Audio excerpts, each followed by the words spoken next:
महात्मा गांधी रोजगार हमी योजना या नावानं त्याचं अधिक आधुनिकीकरण करून त्यामध्ये जबाबदारी निश्चित करून 90% पैसा केंद्र सरकारकडून येतो, राज्याचा फक्त 10% हिस्सा असतो।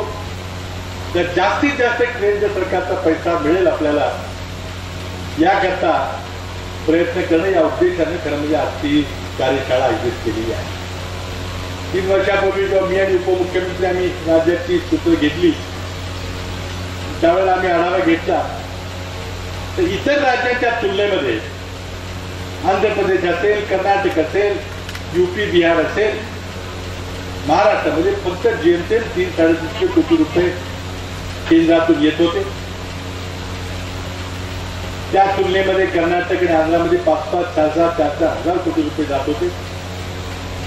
आणि मी खात्याचे मंत्री डॉक्टर नितीनजी राऊत यांना सांगितलं की तुम्ही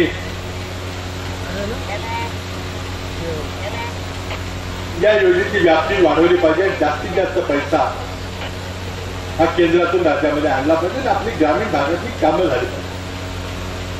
त्याचबरोबर या खात्याचे मंत्री पूर्वी विलासरावजी देशमुख होते, नंतर जयराम रमेश आले केंद्रामध्ये, त्यांच्याशी आमचा सतत संपर्क चालू होता।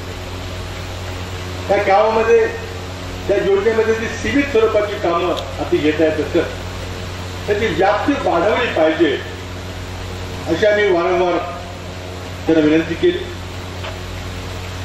पैसे दररोज आपण जे पैसे देतो ते वाढले पाहिजे ही आम्ही मागणी केली। त्याचबरोबर केंद्राने आमच्याकडून अपेक्षा केली की सगळं काम जबाबदारी निश्चित करून संगणकीकरणाच्या माध्यमातून रोजगार करणाऱ्यांना पैसे ताबडतोब बँकेच्या खात्यात मिळतील, डायरेक्ट त्यांच्या खात्यात पैसे जमा होतील अशा तुम्ही काही सोय केली पाहिजे। सुदैवाने केंद्राने आमच्या सर्व विनंती मान्य केली।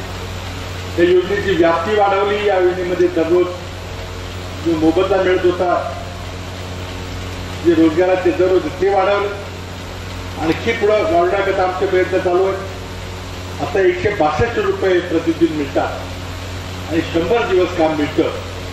सरासरी राज्यामध्ये 50च्या वर काही सरासरी जात नाही, पण तो आपण ती वाढवून घेतली आणि दुष्काळी भागामध्ये 100च्या ऐवजी 150 दिवस काम द्यावं हेही केंद्र सरकारनं मान्य केलं। सुरुवातीला अडचणी आल्या, ई मस्टर, बँकेत उघडायचं खातं का पोस्टात उघडायचं, पोस्टातनं पैसे आणायला किती लांब जायला लागेल वगैरे खूप अडचणी आल्या। परंतु केंद्र सरकारने आज टाकली की आम्हाला दिल्लीत बसून संगणकावर कुठल्या गावात, कराड तालुक्यातल्या कोळ्याला काय चालले, हंबरवाडीला काय चालले, धामणीला काय चालले, पाटण तालुक्यामध्ये हे कळलं पाहिजे।